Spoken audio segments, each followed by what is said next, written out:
Kidlat. So, ayun guys, dito tayo sa ating community. Hindi ko pa nasasabi sa inyo yung lugar namin, no? So, ito is small barangay lang siya. And lahat kami dito sa barangay maybe magkakakilala talaga kasi ito yung kumbaga is small community lang talaga siya. So dito lahat ng elementary maybe unless yung mga private. Ayan guys yung backpack namin, signage. Ayan. Medyo umulan kagabi, no? Hindi talaga medyo umulan kagabi kaya basang-basa yung daan. So far na-enjoy ko din yung gumising ng maaga, pero ayun, medyo naninibago lang talaga siguro yung katawan ko guys. Paano bang technique nyo para makagising kayo ng maaga? Like in the mood. Syempre makakagising-gising lang diretso kayo, pero like how do you do it na in the mood pa din kayo and hindi kayo parang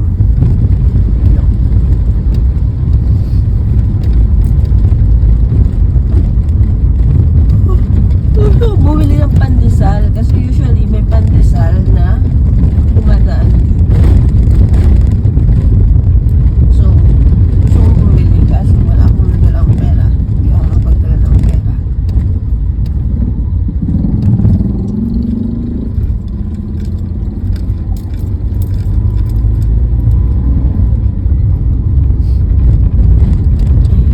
Pasukan ngayon, it's like Thursday. So, yung mga estudyante, prepare yun silang pumasok. Dito sa part ng daan namin na to guys, laging baha dito. Hindi na natigil talaga yung baha. Ay no. Lalo na kapag high tide, o kaya, alam niyo yun, yung konting ulan, bumagsak lang yung ulan. Super baha na dito guys. Like, terrible yung baha. Nakakasira ng sasakyan guys. Ayan, ngayon tumataas na yung tubig. Kanina medyo hindi pa naman. Alam niyo guys kung bakit bumabaha dito? Kasi nga sa part na to, ilog na yan sa gilid, dyan sa bandang, sa right side, ilog na yan. And mga palaisdaan siya. So kapag nag-high tide, dahil siguro mababa na tong lugar namin, which is hindi naman ganito dati, ayun, nag-ano na siya, tawag nito, baha na. And it's sad. Kasi, di ba? Pag kunwari, sobrang tumaas yun, hindi ka talaga makakadaan. Like, hindi makakadaan yung sasakyan, mga tricycle. Mga pwede tricycle, pero hirap din sila. And syempre, mas tataas yung pamasahe.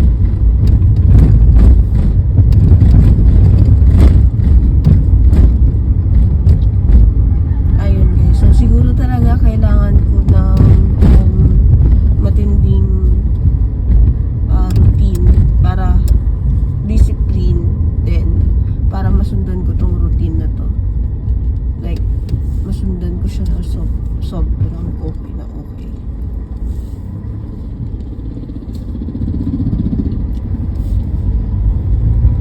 Dito guys, yung natatakot ako na magkasalubong yung dalawang sasakyan.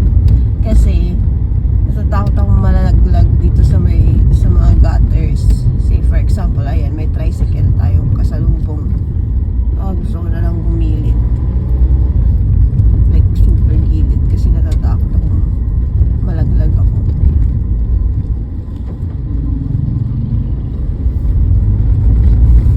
Pero never pa naman nangyari yun sa akin guys. And so far, maingat din tayo sa mga ganyan. Except sa gabi kasi minsan hindi ko nakikita masyado. Hindi ko natatansya. Ayun, so mag-shift ako ng 7 a.m. to 3 p.m. ngayon. Maliligo na ako pagkatapos nito kasi yun yung talagang kailangan kong gawin. Mag-breakfast and then larga na sa work.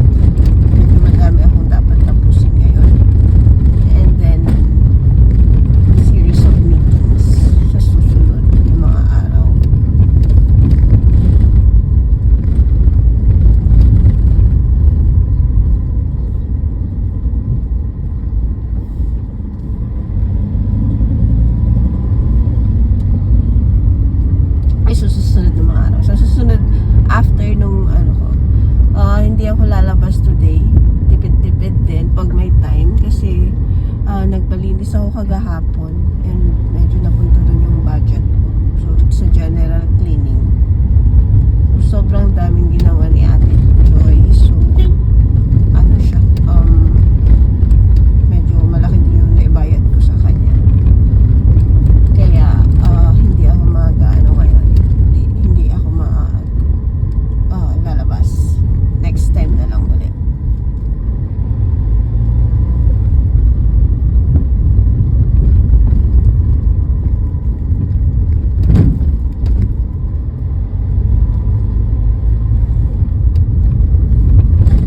Ayun guys, malapit na tayo. Gusto ko ipakita sa inyo yung pagkakaayos ng bahay namin ngayon. And nakaka-proud talaga yung ano na yun. Nakaka-proud siya.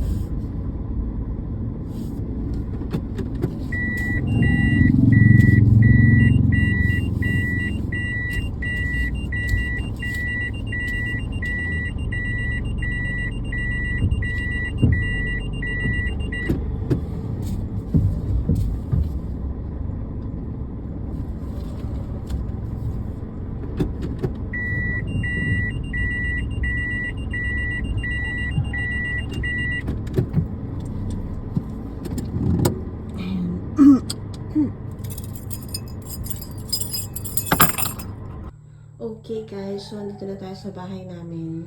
So guys, medyo maliit lang talaga yung bahay namin kasi ito lang talaga yung nakayanan namin after nung mag-asawa kami. Nung mag-asawa ako. So, ito lang yung naipatayo namin ng hobby ko para lang magkaroon kami ng sarili naming space. Medyo makarating wag yun ang pansin guys. And so far, nakaka-proud din siya.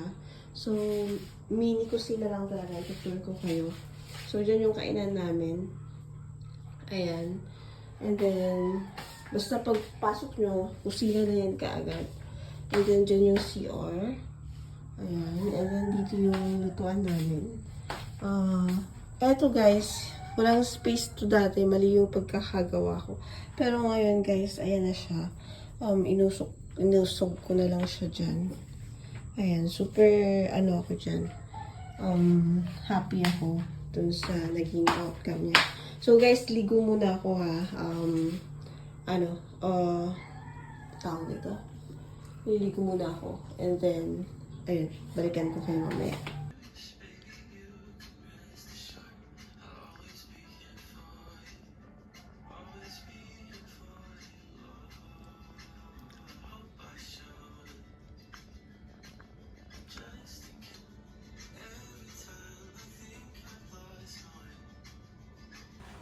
Hi guys! So ayan, start na tayong mag-work for today's video. Dito muna ako nag-work kasi para ma-change din ng work location dito sa bahay. And for today's video guys, gusto kong i-share sa inyo kung paano ako napunta sa freelancing or sa work from home setup. So it all started way back nung nag-pandemic guys. So everyone started to work from home. And then by that time,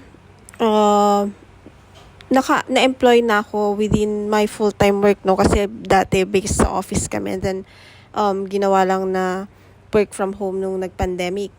So, nung nag-pandemic, ang daming nangyari ding ganap sa buhay ko. Sa totoo lang, nag-move ako ng place kasi may mga nangyaring hindi maganda within the family. Nagkaroon ng konting tampuhan, nagkaroon ng konting away. And that's the first time na nag-solo living talaga ako. And it's one of the experiences na hindi ko makakalimutan, guys. Kasi yun yung first time that I did say no to everything.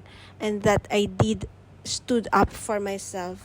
At sinabi kong kaya ko to within my own self. And pasalamat ako dahil may mga taong tumulong sa akin within those times. But that's from the past. Naka-move forward na tayo doon. Naka-move on na tayo sa lahat ng mga nangyari. Everything has been fixed. And yun. So doon siya nag-start. And guys, kung isa ka sa mga tulad ko na breadwinner din, you have to find a ways to support your family. So, nung pandemic, dahil di naman kalakasan yung, or kataasan yung sahod ko way back, and even up until now, so kailangan kong magkaroon ng part-time works. And since nasa bahay lang ako, talagang na-boring lang ako, guys. I mean, hindi siya sa bahay kasi nag-room for rent ako noon. And, sobrang, alam nyo yun, parang I need to divert myself kasi nga hindi pwedeng lumabas. And, ako lang mag-isa. So, I need to focus sa kung ano pang mga pwede kong gawin. So, kapag tapos na ng shift ko ng 8 hours, I need to find, wala na akong gagawin. So, what I did was, I applied for some certain jobs, and ang ginamit kong experience is my experience when I was being trained as a, tawag doon? Trucker. Parang, online dispatcher ng mga trucks. So, yun yung, nagkaroon ako ng truck dispatching. So, yun yung nagkaroon ako ng idea kung paano gagawin. So, what I did was, I did apply sa online jobs talaga for those specific type of works. And then, ayun, na-hire naman ako for a startup company na who's looking for overall operations management and then truck dispatcher. So, yun yung naging role ko sa kanya. And I've done that work for about a year. Na ginawa ko yun, a year or more than a year. So, yun yung first time talaga na na-experience ko na I'm on my own, na hindi ako nasa company, but I'm working as a freelancer. So, nagustuhan ko siya, guys, kasi nga, balik lang ako, way back then, wala din talaga akong experience sa truck dispatching. Pero, nagkaroon ako ng idea kung paano siya gagawin, kung paano siya ginagawa, kasi nagkaroon ako ng training before. So, yun lang yung, yun lang yung talaga yung basic na experience ko. And, what I did was, syempre, sabi ko, hindi ko naman yung tipong, I've been open with the client din naman na, ang meron lang sa akin is training.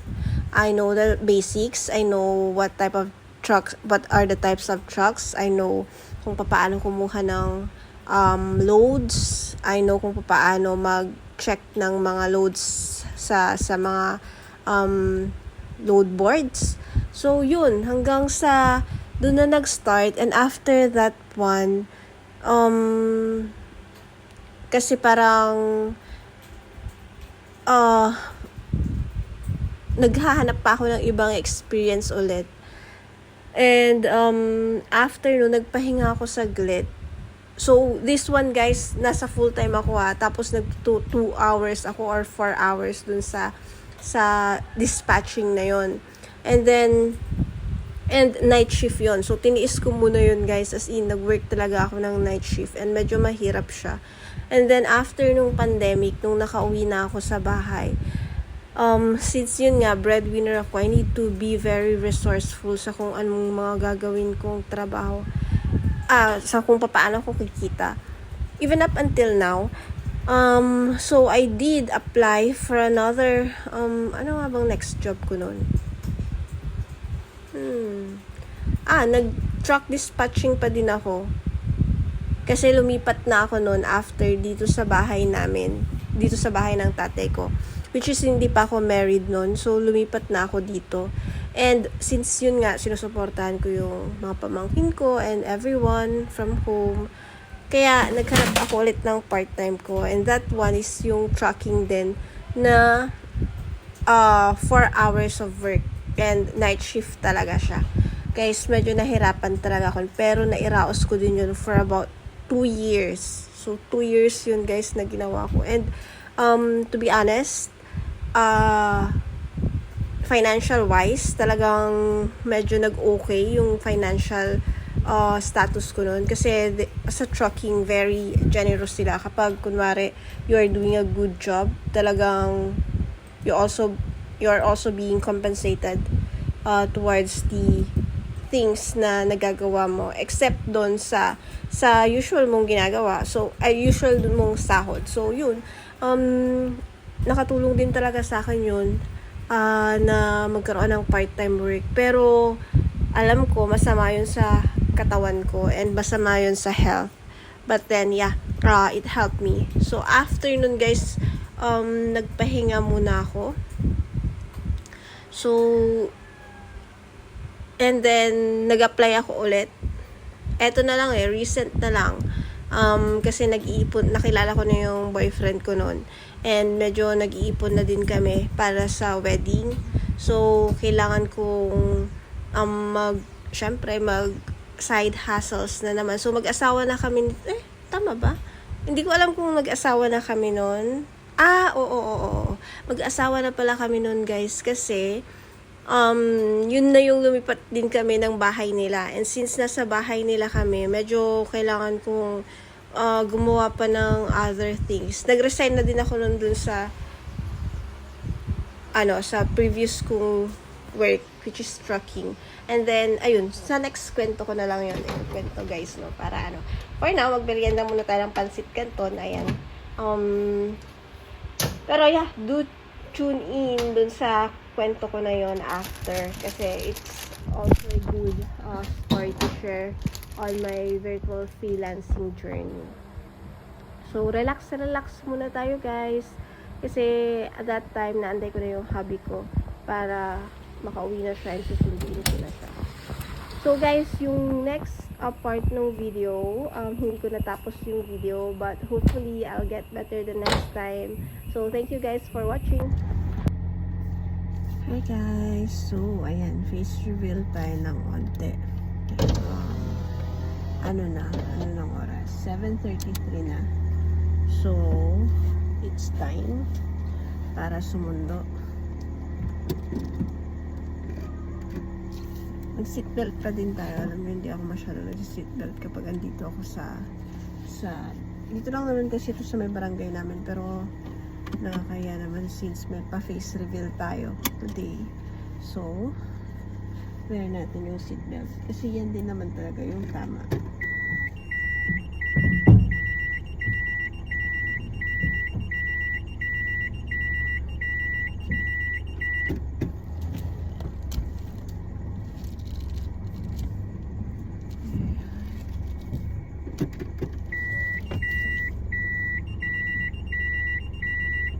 Hindi ako makabuelo, guys, no? Kasi paano ko nga ba siya bubuelo? Ayun ba? Dikit ko siya masyado. Hindi ako makabuelo.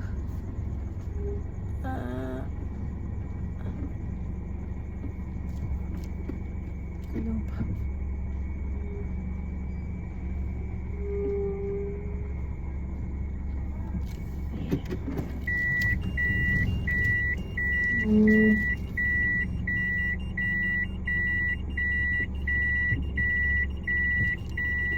So, hindi ko alam guys bakit may mga tunog na ganun, no?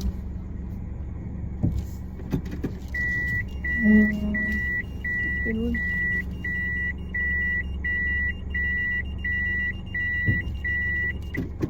May tutunog siya ganun.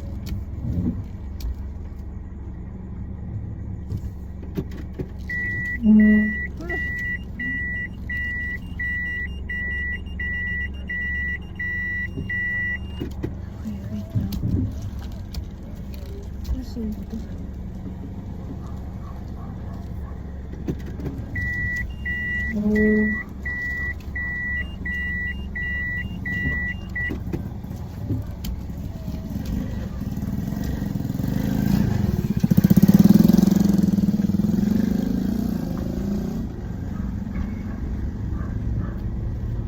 Ayan, so nabother ako ng onti guys kasi kapag tinaturn ko yung etong steering wheel, parang may tumutunog. So kapag may mga tunog-tunog guys, tapos sa sasakyan, medyo nababother ako talaga. Like, I'm very tuned in kapag may mga tunog akong naririnig sa sasakyan ko. So mainit guys, na lang natin, mag-aircon na tayo. So yun nga, medyo nababother ako kapag may mga tunog akong naririnig na hindi siya usual naman na may tunog. So, I don't know, maybe I should consult it later on sa husband ko, kaya sa somewhere. So guys, tignan natin dito, bukas pa sila. Kaya tumambay muna tayo dito.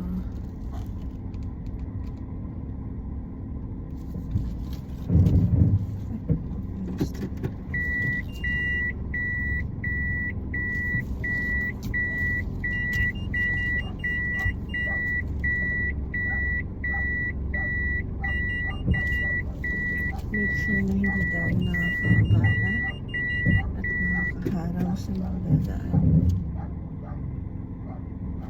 At makakadaan pa din sila. Ayan guys, punta muna tayo dito sa tindahan ni ate habang hinihintay si Min.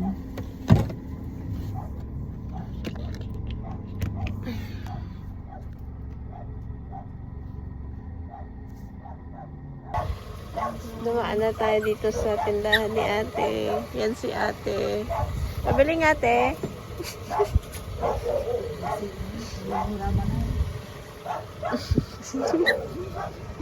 Dito. Nawala ako. Which is true naman guys. Yung mga mamamayan, nasanay na sila. And they have given up. Sabi siguro nila sa sarili na, okay lang, wala na tayong magagawa. Ganyan na talaga yan. So, nasanay na tayong mga tao na wala na. Wala. Ganun talaga eh. So, I want to change that thought.